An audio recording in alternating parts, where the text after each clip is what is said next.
અહીંયા આપણે એક ધાતુની પટ્ટી લીધેલી છે, એના પર સરખા અંતરે સુમિકા છે, મીણબત્તીના ટીપા સરખા અંતરે મૂકેલા છે. હવે આ મીણબત્તીને જે બાજુ પહેલું ટીપું મૂક્યું છે એ બાજુ રાખીએ. બરાબર, મીણબત્તી અહીંયા મૂકીએ છીએ.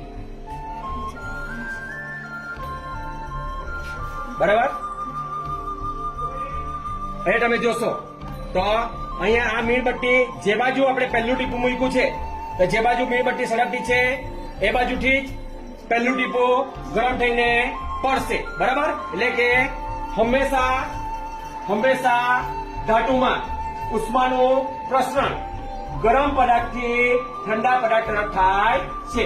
એને શું કહેવાય? ઉષ્મા વહન. શું કહેવાય? ઉષ્મા વહન. ઉષ્મા એટલે કે એલ્યુમિનિયમ, તાંબુ, લોખંડ, આ બધી ધાતુઓમાં ઉષ્માનું પ્રસરણ ઉષ્મા વહનની રીતે થાય છે. હવે તમે જોશો તો પહેલું ટીપું પડશે, પછી બીજું ટીપું પડે, પછી ત્રીજું ટીપું પડે. બરાબર, જેમ પટ્ટી ગરમ થતી જશે તેમ ટીપા પડતા થશે. ગરમ પદાર્થ થઈ ઉષ્માનું પ્રસરણ ઠંડા પદાર્થ તરફ થાય છે. બરાબર, ધાતુમાં એને આ પ્રક્રિયાને શું કહેવામાં આવે? ધાતુમાં ઉષ્મા વહન. બરાબર, ધાતુમાં ઉષ્મા વહન.